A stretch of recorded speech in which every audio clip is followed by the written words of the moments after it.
You are listening to Lone Star Community Radio on 104.5 KCZW and 106.1 KZCC Conroe and worldwide on the irlonestar.com.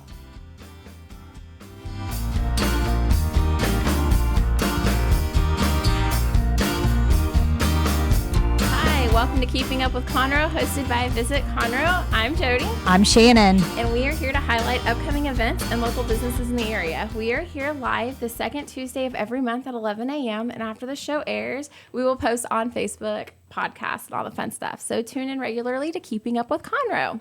It's cold today. It is cold, and it's kind of chilly in here, too. Thanks, Dick. So, yes, but, I like it. The sun's out. It's a beautiful out. day. There's no snow on the ground. Not here. Yes, that Ever is correct. here. Conroe missed out on the fun Y'all stuff. didn't get any at all? No. Some rain. We got some rain and some mud. Well, we got 6 inches in College Yeah. Station. So, yeah. It was a very white Sunday for you. It was really pretty. Now I'm over it. It needs to go away.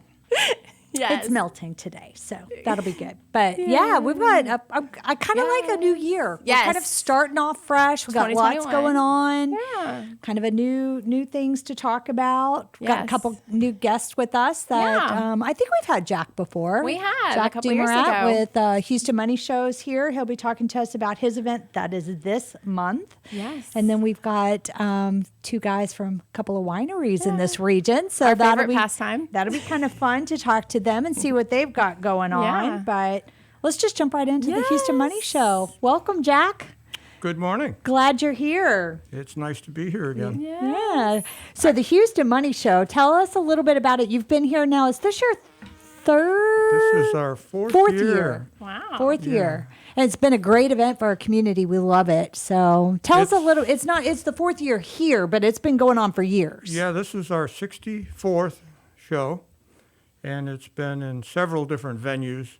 Most recently, before Conroe, we were downtown at the George H. Brown, that huge, expensive, dangerous place. And we were looking for a new venue. And we looked all over and came across the Lone Star in Conroe. And then we stumbled upon the Visitors and Convention Bureau in our travels, and we've developed a really good relationship. We work very well together, I think. Absolutely. And we try to put on the best coin show we can for the dealers, for the city of Conroe, for our club, and for the general public. It's a kind of a wide-ranging selection. When I say coin collecting, it's all different kinds of United States coins, foreign coins, world coins, ancient coins, currency from around the world. Jewelry's becoming more popular, and it's a place for people that are collectors to go and purchase, trade, sell, or people that are just interested in seeing something different come to our show. It is very neat. I have to say, when I first started here and knew, met you, and I was thinking a coin show. I mean, how big can that be? It has been a great event for our community because you, during non-COVID times, I should say, you do a lot with youth and teaching the kids, whether they're doing a scout badge or just want to learn a little bit more about the coins and money from all over the world and historic money and all that sort of stuff. It's very interesting. It's just a great event for our community. And whether you're interested, I'm going to say it wrong. Numismatic. Numismatic. If you're into that or not, it doesn't matter. It's just really, really cool to come and check out. So, well, there's some people that define coin collecting as having history in your pocket, and if you think of it, if you have a coin that's maybe only fairly old, 50, 60 years is not very old in terms of world events. Right. You go to Europe and that's nothing, Right. But when you think of the possibility of who might have held that coin or in what event that coin might have been around, it's interesting to kids. Mm-hmm. And it's one of the heartbreaks of this year with the COVID that we're not going to be able to have our kids' activities on Saturday. And the reason for that, and these are going to be back next year, stronger than ever, I'll guarantee you. But the reason for it is they're so popular, they just would crowd the rooms, and we would not be able to anywhere close be able to social distance. However, we're not forgetting the kids. We have had a generous gift from U.S. Coins and Jewelry in Houston, and they are going to provide each kid with a nice little knapsack with some coins, some currency, a red book. Red book to a coin collector is like a little Bible. It tells all about every coin, prices, this, that, and the other thing. So we're going to include the kids. And I have to mention also that we just had an initiative. Shannon mentioned that our goal is education, and that's our sole goal is education through numismatics. And we were recently able to ask every librarian in the Conroe Independent School District if we could donate to their library one of these red books. And I spoke to the lady that's handling this project for me, and the last count I had was there were 35 schools that had been sent books to put in their library. So these are the kind of things we like to do. You know, it works for people. People also come and will bring things, you know. Everybody's got a valuable coin that so-and-so left to them when they died or was in their cigar box for years. And they can bring it to the show, and it won't cost them a penny. Somebody will look at it and kind of give them a little appraisal, and we'd be happy to do that. So this year, the show is going to be next Friday and Saturday, the 22nd and 23rd. Opens at 9 in the morning. I need to tell people about our safety precautions this year. Yes, please do. Yeah. It has just been a tremendously stressful year from my point. My job is getting all the dealers situated in their various tables and everything, and we've had so many changes. But things are there. We're ready to roll. We're going to ask the public to please be considerate of each other, be considerate of yourself, and please to wear a mask when you come in the building. We're going to take temperatures upon entering. We're going to have hand sanitizer available. We have all the signage ready. We've worked diligently to keep people socially distanced.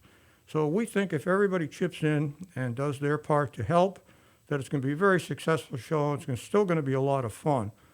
The big thing we did this year that I'm sure everybody listening will be very happy with, we've eliminated the admission charge. And we did this so that we can help get people from outside the door into the hall without stopping and having to congregate in the lobby. So we're sold out. Every table is sold. We're ready to go. We have people coming from literally all over the country, and we're looking forward to it. Good, we are too. You answered some of my questions. I wanted to make sure we mentioned the times and the safety protocols that you've got in place, but also the admission fee, which is free this year. It makes it kind of nice to get out there. But how many appraisers will you have? You said they're sold out. Do you know how many you'll have? Well, we have 112 booths, which is slightly down from last year, but not much. We left one row out just to give us a little more walking space, okay? A little more social distancing. And some dealers have buddies that come and share booths with them and all this and that, but somewhere around 100 dealers. Wow. So some of them specialize in certain areas and some don't. Shannon mentioned the time. I just want to remind everybody that Friday and Saturday both, we open at 9 a.m., and on Friday we close at 6, and on Saturday we close at 5. Those of you that are new to going to coin shows, I need to warn you, late in the afternoon on both days, things start to thin out a bit. So it's much better to come morning or early afternoon. I always feel bad for someone that's unfamiliar with shows like this and they come in the last half hour and wonder why things are all gearing down. So just a little point of advice on that end of things. Perfect. So if somebody is new to coin collecting and they want to come and maybe purchase some new coins to add to their collection, you will have dealers that will have some of their coins that they're ready to sell, correct? Oh, yes. Yes. Sometimes the opposite happens, that people that are fairly new to something like this get overwhelmed because there's so many. It's a lot. Yeah. There's a lot. Shannon was there, and there's a lot of tables, Yes. a lot of booths. And I can remember when I first started in working with coin shows, I would go to some of the bigger shows in the country, and I'd walk in, and I was overwhelmed. You don't know Right. where to start. However, there's something for everyone. You know, if people will just ask a question, if they would just come in and ask one, everybody that in our club has a blue shirt on. And we're going to have blue masks on with our logo. So those are the volunteers. And you can ask any one of them any kind of question. Some people that have been coming to shows for years know exactly where the dealer they like has their Right. table every year. So they, you know, they're at an advantage. Somebody who's fairly new, I have a lot of people call me on the phone, and I told them, when you come to the show, just ask for Jack. And they come to the show, they ask for Jack, and they say, who has this kind of coin, or who's good to talk to with this? And I kind of point them in a direction and get them started. So no one should feel uncomfortable. Some people, which are very specialized collectors, sometimes they can't even find what they're looking for.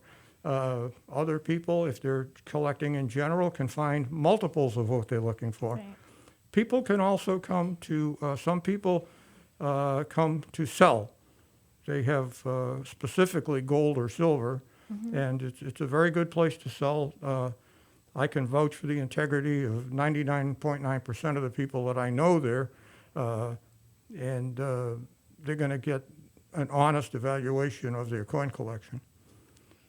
Yeah, and there's some other things there too, like other collectible type stuff. I've seen, like you mentioned jewelry, but there's some sports memorabilia. I think I saw some comic books one year. Yeah. So there's some other collectibles too that, you know, just kind of surprising to find. You know, I guess if some people collect coins, very, very well, they could collect some other things too. So it's just kind of neat to see the different booths and all the different things that you can see. You never quite know what you're going to see. Sometimes people bring unusual things.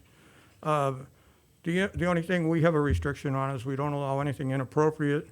And the other thing that we do ask is that they try to keep it, at least half of their inventory be coins. Sure. Because we want to keep the integrity that it's a coin show. We don't want it Right. to turn into Right. a flea market. There's Right. a place for a flea market, but that's not what we're doing. So, yeah, it's real interesting. Watches are getting very popular. Ladies' jewelry is getting very popular. We have several lady dealers that have beautiful jewelry.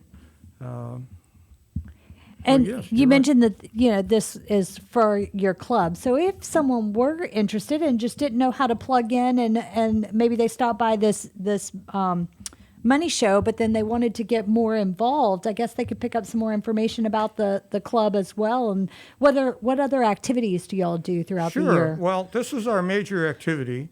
Unfortunately, COVID has ended our face-to-face club meetings. We Sure. usually meet once a month, and like I said, most of it is educational. We usually have about an hour-long educational program at our meetings. We have a coin quiz. We give a little prize away. We have, sounds like little kids' activity, but we do a show and tell, which, you know, people will bring a coin in that they bought, or a coin they found, or a coin that was given to them by a grandmother or grandfather, Sure. something like that, with an interesting story. And sometimes we have a little auction.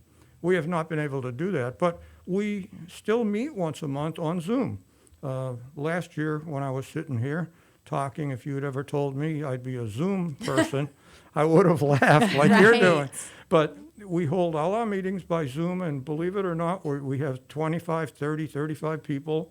We have every facet of our meeting that we would normally have, except the social Right, end of it, which is sure. a big part, Right. believe me.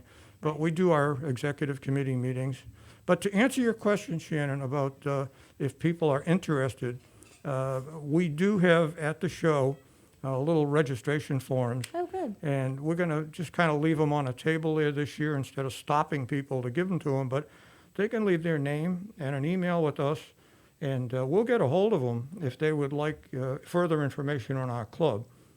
We also have a nice website we've been working on and trying to update a little bit. It's HoustonCoinClub.org, O-R-G, and it has links to the Houston Money Show, and it tells you a little bit about the club, tells you our philosophy, shows you some of the people that are involved there.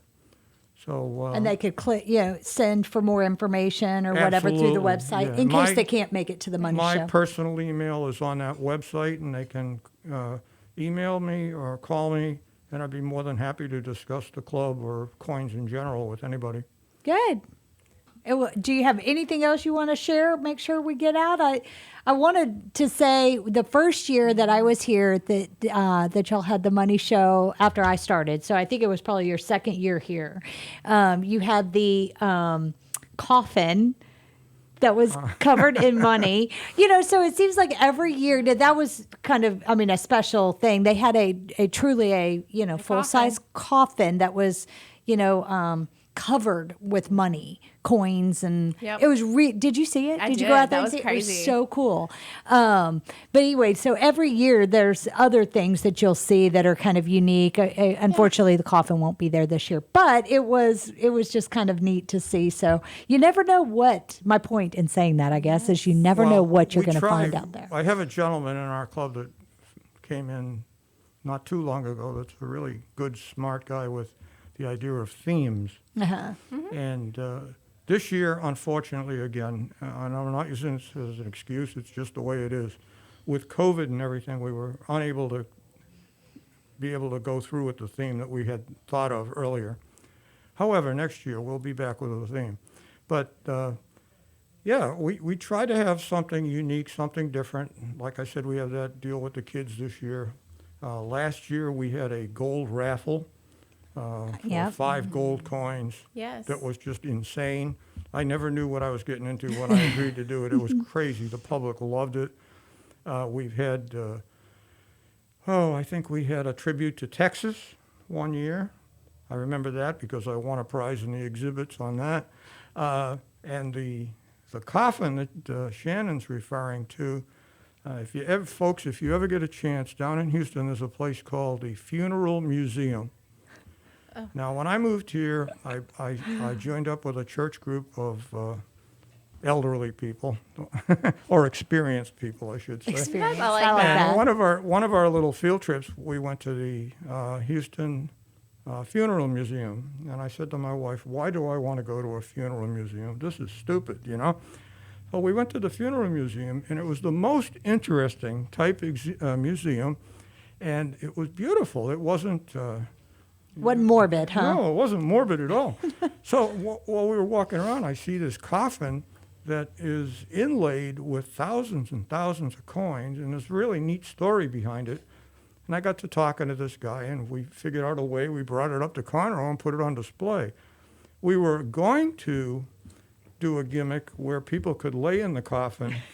Shannon would have signed up for that. I really wanted to. We decided that we probably wouldn't do that.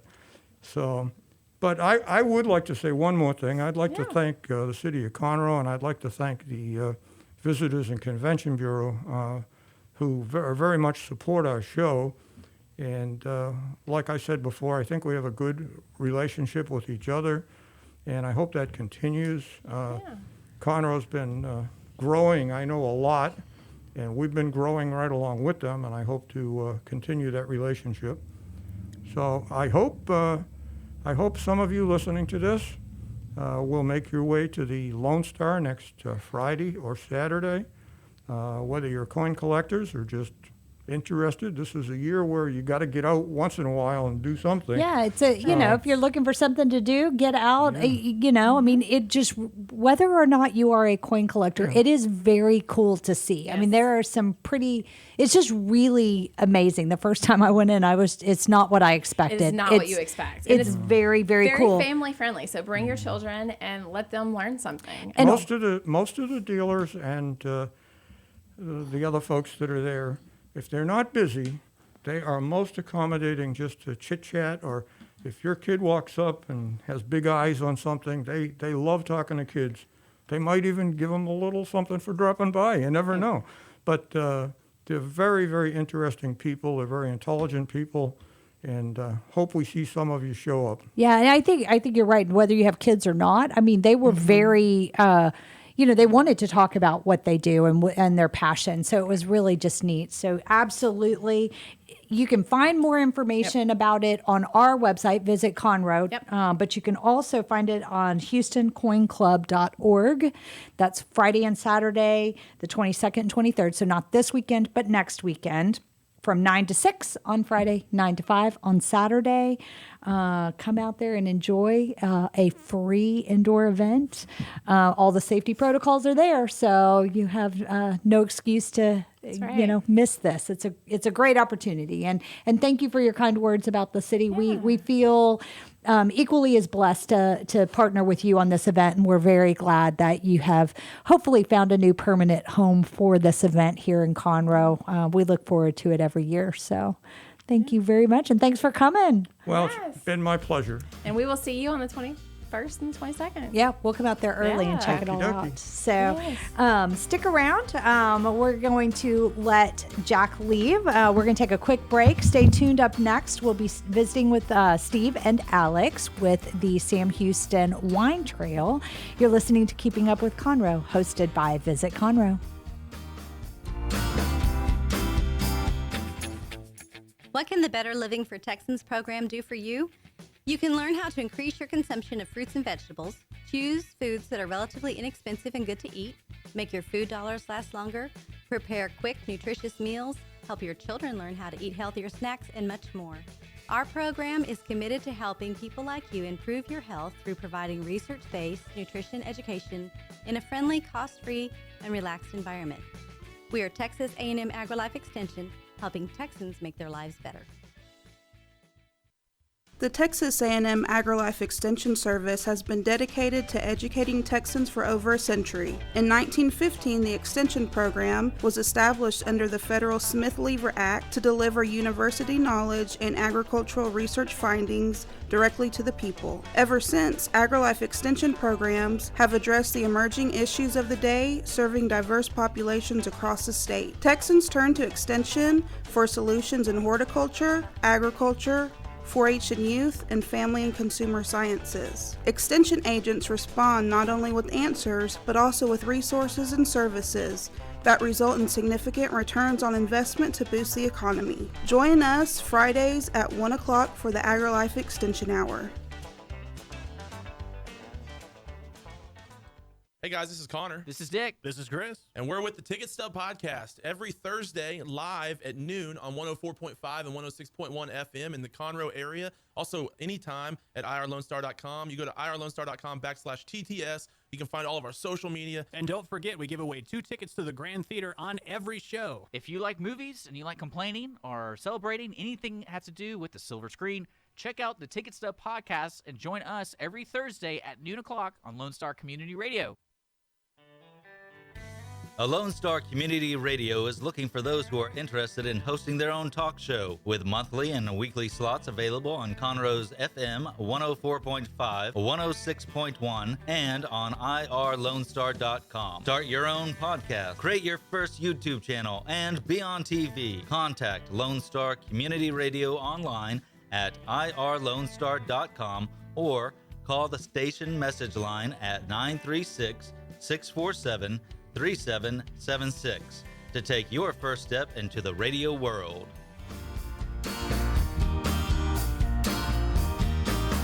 And we're back. You are listening to Keeping Up with Conroe. I'm your host, Jody. And I'm Shannon. And we are with Visit Conroe. Our next guests are Steve and Alex, and they're here to talk about one of our favorite topics, wine. Wine, yes. So, yeah, we do promote a lot of craft beverages in our community. Yes. And while we only have one winery in the city, Yes. the Blue Epiphany, we are part of the Sam Houston Wine Trail.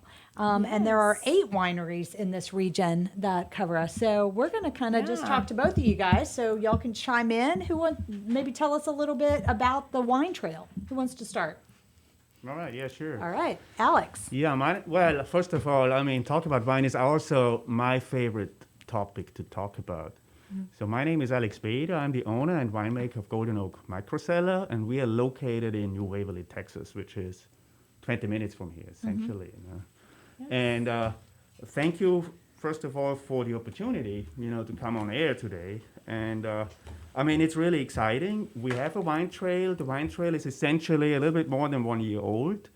We formed the agreement right before Christmas of last year. Oh, really? I didn't know it was that recent. Mm-hmm. Okay. And the wine trail, believe it or not, the wine trail starts in Conroe with BE Winery. And then you move up to New Waverly, you have Tosca Vineyards, you have ourselves, Golden Oak Micro Cellar. You move further up towards the west, you find West Sandy Creek Winery and Vineyards. They also have cottages. They have essentially a whole valley over there. You move further up north beyond Huntsville, where you find Froggy Wines. Tasha Vineyards is between Huntsville and Livingston. And you meet Tempe Creek in Livingston, Texas as well. Did I forget anybody? Of course I forgot it. Yeah. H-Wines. Okay, good morning. Okay, I'm Steve Harry. I'm a winemaker, come from France, and I did wine for 28 years. And I did wine in France for 25 years in Burgundy. And now I just starting in 2017 my own winery in Texas. I'm starting in Cold Spring, Texas. It's northeast, close to Livingston. And we starting 2017 because it's my life to make wine. And in 2019, we opened another wine place. It's a wine tasting room in Montgomery. And I'm on a part for the Sam Houston Wine Trail. And in France, we have a lot of history. We have a lot of things. And I try to help everybody to just make a promotion, more advertisement, more history. And again, I try to take care for everybody to explain the right way for pruning and to make a nice production of wine. And thank you today for City of Conroe, for the Lone Star communication, that's right. Yeah. For the radio, we are on air. It's very important for us because, again, we're starting 1 year ago, what Alex explained. And right now, we need to have a support for everybody because the wine industry in Texas is growing very well. Yeah. And everybody knows, but it's more famous place, it's in Fredericksburg. But right now, hopefully, we have a few wineries. And we would like to become a famous place on east of Texas. Why? Because we are close to Houston. It's not very far away. Perhaps 1 hour and 40 minutes for traveling and coming to visit us on your nice place of City of Conroe and Montgomery. We have a lot of history and another place where Alex said. And I'm so very proud for everybody because imagine in France, when you want to starting your own wine business, it's very difficult because you need to learn at school for a long time. You need to have a degree of 5 years study at school to make wine and to take care for the vines. And here, everybody have a passion, love wine, and I'm so proud because imagine you wake up in the morning and said, "Oh, I have a lot of space. I love wine." And tomorrow I'm planting some vines, and I would like to do myself my production of wine. I'm so impressed for this because in France we can do it because we have a lot of regulation. Sure. And again, imagine for me when I arrived here in Texas 6 years ago now. I did not figure out I would like to do these things because normally we're staying here just only 3 years, just only about the works for my wife because she's working on oil and gas. And after we come back friends because at this time I have my estate in Burgundy. And the life changed. And we decided to stay here. And I said, okay, perhaps it's the right time to have a new challenge. I go ahead, starting new wine business and we're starting with my business partner, Philippe, together in 2017, and now I met a lot of people. And I'm so proud because everybody so friendly opened the art and said, okay, Steve, you're welcome. And now we set up some Houston Wine Trail, and we have another project for and that's why I guess I'm fascinated that the wine trail itself has only been in existence for such a short period of time, because it certainly seems like you've kind of made a name for yourselves. I mean, I think that the wines are good. I can attest to that. And it's just kind of it seems like a good cohesive group. And yes, I mean, we met not too long ago with a project, an idea that you're bringing from Burgundy over. I keep calling it the blessing of the wines. I can't say it as nicely as you do. The real, say it. Okay, alors we would like to propose a Saint-Vincent Tournant. Yeah, I can never say it, but I love it. Alors, it's just quickly, I did a resume about the story for the Saint-Vincent. Who's Saint-Vincent? It's Saint Vincent in English. Saint Vincent is official patron for the winemaker and wine grower. Okay, and usually we did a blessing for the wine every year on 22nd in January, because it's the day for blessing a wine. And the story starting in Spain, in Europe, and after moving in Burgundy in France. It's famous event for wine, because Saint Vincent, in his story, it was monks, is working to the vineyards, and he's working with a donkey, and his donkey is just eating the vines. And St. Vincent said, oh, stop, you destroy everything. We lost the production for the grapes. And after one more year, just St. Vincent looking at the vineyard said, oh, so strange, it changed. And the vines produce the better quality of grapes. He said, my donkey did a really great job. And he said, okay, I think to follow what he did. And he's starting to pruning the vines. He's starting, and he produced more quality for the grapes, and he produced the quality for better wine. And just starting, it was in 10th century, imagine, it's very old. And he said, okay, now we have the way for take care for the vines and produce a better wine. And after, Saint Vincent, he was blessed by the church, became a famous guy to the wine industry in France and Europe. And after, the wine grower and winemaker said, okay, we need to say thank you for Saint Vincent. And Saint Vincent became the famous patron or boss for the wine grower and winemaker. And this is what I want to introduce here in Texas, because I did myself a few research in US. Nobody proposed this. So we're looking at bringing or creating an event in this wine trail to do a blessing of the wine. Exactly. And we're looking to start that here in Conroe. Yeah. And and what I love about it is it's not a wine competition. There's no competition between these wineries on this. This is more a blessing of the grapes, of the wine, of the winemaker, of the wine drinkers, of everything. And we're going to kind of tie it in all in downtown with Sacred Heart doing the blessing and kind of create an event.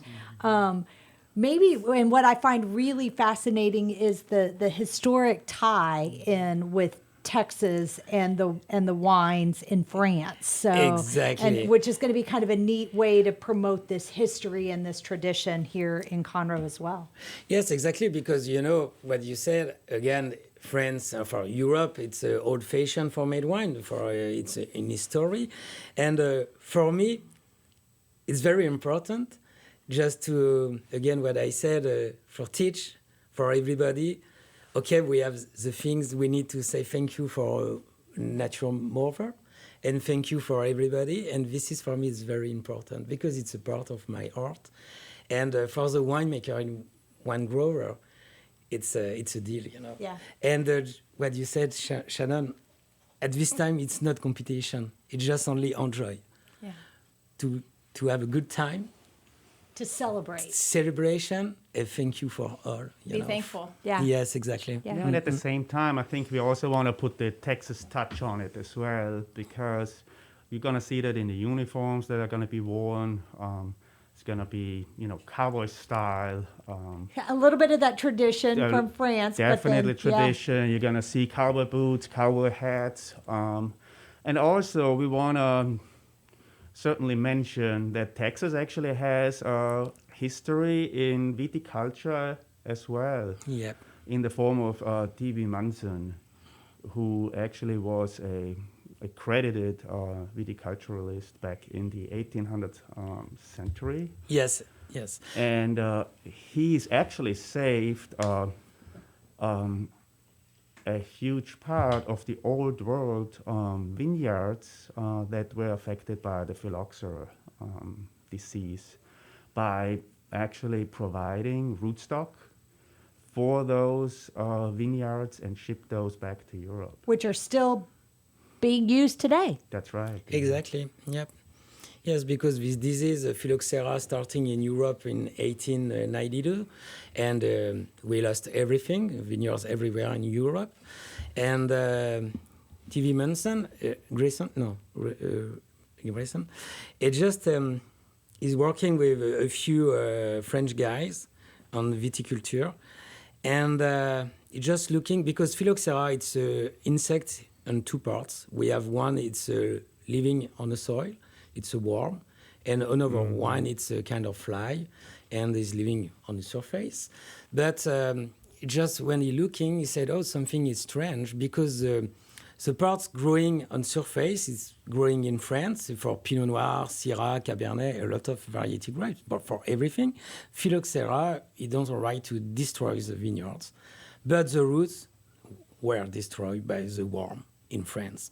And rivers here in US, its root was more powerful, but not the growing parts. And it just have an idea to graft the roots native here in Texas for 3 different kind. After it's technical, the name it's Berlanderie riparia rupestris. It's a 3 different kind of roots growing here in Texas, in this area. And I remember when I arrived here 6 years ago, we're looking for where we want to living, and we decide to living in the woodlands. We're moving to the woodlands, we have forest everywhere, from to just side of the Woodlands Parkway, blah, blah. And looking the pine tree, I said to my wife, wow, we have vineyards everywhere to the trees. I never realized it was the roots. This is the roots, Berlanderie riparia rupestris, we use for graft with Pinot Noir, Chardonnay, Cabernet, Sauvignon, everywhere on the world. Oh, wow. And the roots is come from here. From this area. Yes, it's very important what Alex said, because it's beer part for history, because we save everything. These guys save everything on the world. I just am fascinated by all of that. And I'm also fascinated by this event. I did look it up after we first met. I looked it up online, and it is a huge celebration in Burgundy. It just kind of picture old world, the old world. I call them costumes. That's probably not the right attire. The priest. They're carrying a statue of Saint Vincent. And then once the blessing is over in an old historic old world church, then they kind of have this processional all through town, and there are thousands of people. It is a tourist attraction. So then coming back to what we do. We love having events and tourists coming into our community. And so having this event here with, as you mentioned, Alex, the old world attire, but then with a Texas twist. With the Texas twist, with the cowboy hats, the boots, the jeans, but yet still this kind of old world charm to it. With the priest and then kind of a processional over to the event site, then it's just kind of, I just think it's really neat and could really gain some traction and become a huge event in the future. Like you mentioned, Steve, you said that you've looked all over, and there are wine festivals all over. I've been to a lot of them. I've been to Fredericksburg. I have been to Great Fest and Grapevine. I mean, there's just a lot of wine events, and not just Texas, but all over. But no one has this kind of blessing of the wine, which I think could really be something fun because it's just a celebration. And then you talked about doing some other things of blending the wines and Exactly. I mean, it could really get a bunch of other things going. But I love this tie-in with the Texas rootstock, helping out in times of need. And I just think it's really kind of a fun event. And Yes, I'm ready. Oh, yes. But we are on it. And now, yesterday evening, we had a meeting to the place of Alex Place yesterday with groups of some Houston 112. And we are okay now. We set up a date, and we're still moving. And so now we need to have another meeting together. Good. Yep. So stay tuned for more information on that. We will certainly be rolling all of that out. But yeah, very exciting stuff. Yeah. Let's talk a little bit more. We'll bring y'all back to talk about that event when we've got more details on that. Sure. I would love to, as our marketing, we've got some more time, don't we, Jody? Oh, yeah. We at one of our marketing pillars, we promote Conroe and this whole region for visitors to come here. And we identified several things in our community. Help me out, Jody. Great outdoors, arts and culture, live music, food, culinary tourism. Yes. Culinary tourism is a big thing, and not just the restaurants, but obviously craft beverages in our community. I mean, we've got several craft breweries, a distillery, a whiskey and rum distillery, and then a couple of meaderies. Yes, soon. We found one that's been here that I reached out to get more information. So we were just messaging earlier this morning. So hopefully we'll have some more information on that one. But yeah, and then another new one coming in. The Firm Meadery is coming in. Wineries and promoting not just the winery, which we only have one in the city limits of Conroe, but promoting as a hub, kind of come here and you want to go check out some of the wineries, helping to connect that trail. And we need some of these brochures in our office, so we'll need to get a quantity of them so we can share them. But you can find out more information on our new website. We have built a Sam Houston Wine Trail piece onto our new website so that you'll really be able to see all of that. But let's talk a little bit more about what people can find at your specific wineries.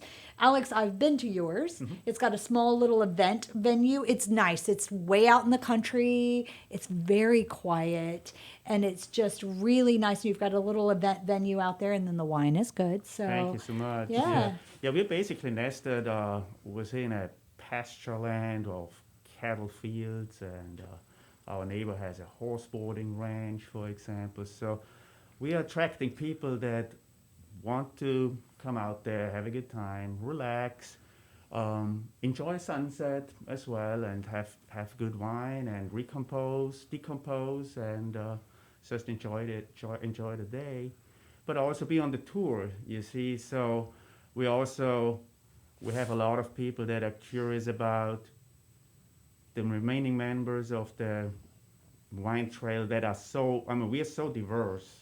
And spread out a little bit. And spread out a little bit too. So, and the diversity is in almost everything. Every single entity or winery has its own story. Yeah. A lot of folks actually entered into the wine industry as a second profession, for example. Like myself or so many others as well. You find diversity in the styles of wines, in the locations, obviously. What unites us, I think, is we have a lot of momentum going. And yes, we are young, that certainly helps, but there's a lot of excitement built within that family of wineries in the Sam Houston Wine Trail. And I think that's part of it also, where, we are very, very excited to make this blessing of the wine a great reality and a great experience, not only for the participants, which includes the wineries and also the vineyards. It's an agricultural event, essentially, but also, for the consumer too, and for the city of Conroe. Yeah. Okay. So what kind of wines do you serve?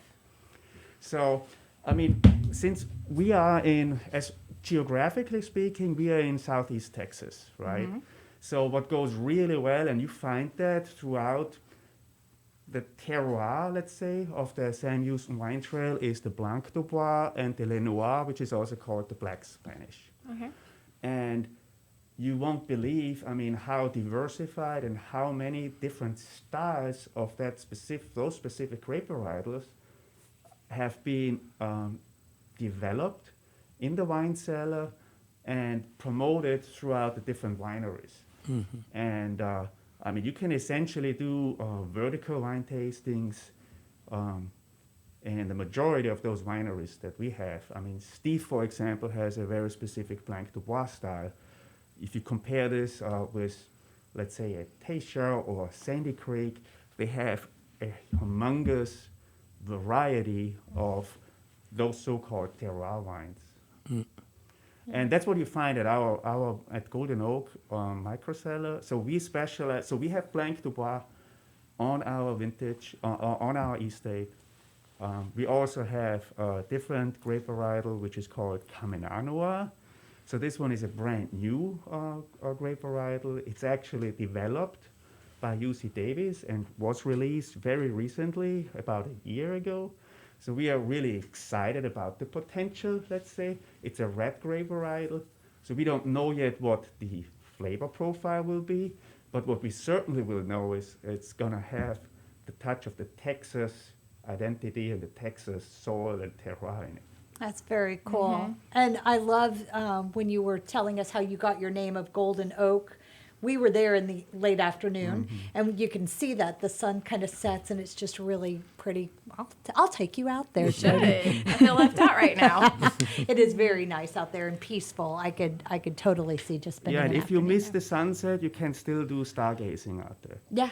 Oh, yeah, because you're out in the country, so it is very nice. And Steve, I haven't been to your place in Cold Spring, but I have been to in Montgomery. So tell us a little bit about your place out in Cold Spring. Okay. In Cold Spring, it's a place, it's a winery. It's a place where we made a wine.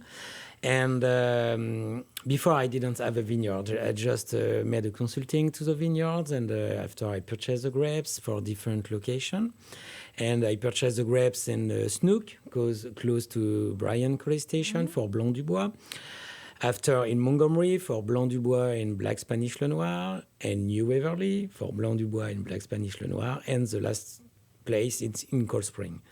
In Cold Spring we have a vineyard just in downtown. It's not my property, but this year now I rent the vineyards. Now I'm a full winery. We have wine tasting room in Montgomery and winery and vineyards. It's very important. And in Cold Spring, it's nice place. It's just only for made wine, what I said, but I use the same feeling what I did wine in France. But in Burgundy, perhaps you don't know, we have just only 2 variety grape. We have Pinot Noir for red wine and Chardonnay for white wine. In France, before, when I had my estate, I produced 14 different kind of wine with just only 2 variety grapes.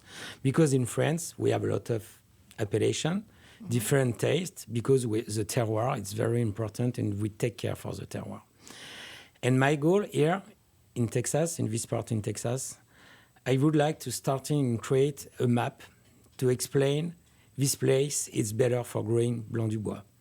This place is better for growing Black Spanish Le Noir. Why? Because this year I did what I explained. I have a lot of different places the grapes come from, but I did separately the vinification for each origin where the grapes come from. And after the wine, it's on barrels right now, it's starting maturation for other things. And when you taste, you can now just to have idea, this place is better for Black Spanish Le Noir. Why? Because the soil, it's different, elevation, exposition, etc. And now I have idea. I know in Cold Spring is better for Blanc du Bois, growing Blanc du Bois. Montgomery is better for Black Spanish Le Noir. But I starting. And I love it because I use the same feeling, the same thing what I did Burgundy wine, but here in Texas wine. But Alex said, we have different winery, but what I explain every time, we have 8 different winemakers. We have the same grapes, and 8 person made 8 different kind of wine. Right. It's the same thing for cooking.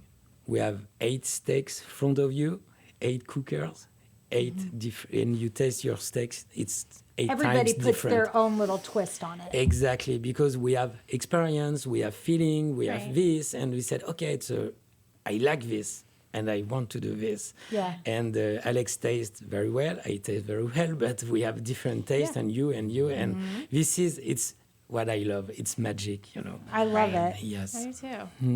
I'm Field excited. trips. I know. I'm excited to go visit now. We need to hit all 8. Yes.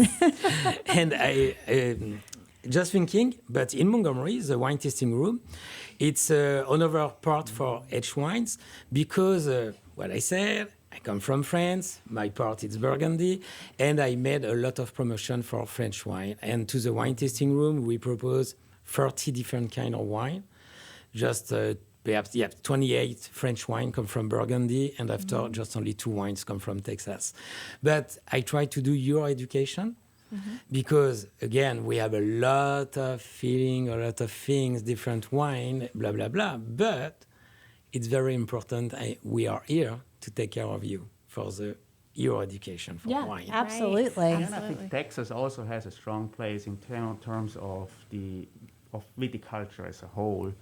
I mean, if you go up to the high plains in Texas, I mean, you can find almost every known vitis vinifera grape varietal in the high plains. Yeah, and in fact, a lot of wineries get their grapes from the high plains. So. Yes, exactly, Correct because the also, weather is yeah. better. Yeah. Well, wonderful. Where can people we're running out of time, but where can people get more information on this wine trail? Do you have a website? Alors, yes, I had a website for hwines.com, and after we have a link with a Sam Houston wine trail. Perfect. Yes, you can go in and visit, and we have somebody take care for promotion and advertisement. It's Tammy, and Tammy, she did a great job. She just made this threefold, and after just to make a link for everybody for different website for different winery. You can go and visit different winery, but we have a link for the Perfect. Sam Houston one. And we will have that on our new website as well. We're in the process of developing our brand new website, which will launch beginning of March. I keep pushing. Shannon wants it yesterday. Yeah. So it takes time. But we do have the information. So if people want information, of course, I mean, you can get to Blue Epiphany Winery on our website, our current website now, and from there you could get to the Sam Houston Wine Trail. Well, thank you guys. Do y'all have anything else you want to share before we take a break? We will definitely have y'all back. Yeah, we're looking forward to another opportunity where we would love to dive into more about the upcoming Blessing of the Wine event. Absolutely. And the Absolutely. logistics behind it. Yeah, we will, when we have all of our details, all our ducks in a row, we will definitely have you come back and give all of that information because it is going to be something that will be a time for everyone to come out and enjoy and celebrate. And anyway, it's going to be really fun. Yes. So let's, Jody, you want to run through the calendar real quick? And So we just have a few events up here in Conroe. Of course, the Houston Money Show, coming up in January at the Lone Star Convention Center. And then we have the Conroe Exotic Reptile and Pet Show. I won't be there. I don't know about that, but it might be kind of cool to see, Yes. actually. It'll be January 30th and 31st at the Convention Center, Lone Star Convention Center as well. And then the Owen Theater, they have their first play of 2021. And it's Last of the Red Hot Lovers. I've heard it's good. I was reading the details, and it looks pretty interesting. I heard it's good. Anyway, they'll be performing weekends January 22nd through February 6th. In the Crichton Theater, they're going to have the Odd Couple performing the weekends as well, February 12th through 28th. I would just recommend if you have plans to go to those, get your tickets early because they do have it spread out, limiting tickets, limiting seats, Correct. that sort of thing. So if you're interested in those, check the websites and get your tickets early. Get them early, yes. All right, and then Pacific Yard House, they're opening up their live entertainment, and so they're going to have Raisin Cane on the 15th and the Zach Walther Band on the 16th of January. So, Things are starting to pick back up again. Get dinner and some entertainment. Yeah, absolutely. And you can get all information on all of this on our website. Visit Conroe.com. You can also see what other events are coming up later on in the year. And if you have an event that you want to post on there, please do so. We utilize that calendar for the radio show, for our newsletters, for social media posts, all that sort of stuff. So absolutely check out visitconroe.com. Yes. All right. All right, so want to know about the local hidden treasures, looking for things to do in Conroe? The goal of Keeping Up with Conroe is to promote all that Conroe has to offer to residents and to visitors. So tune in monthly. We are here live the second Tuesday of every month at 11 a.m. And after the show airs, we will post on podcast, YouTube, etc. So visit our website at visitconroe.com or follow us on social media. Just search @visitconroe and tune in regularly to Keeping Up with Conroe. Thanks, everyone.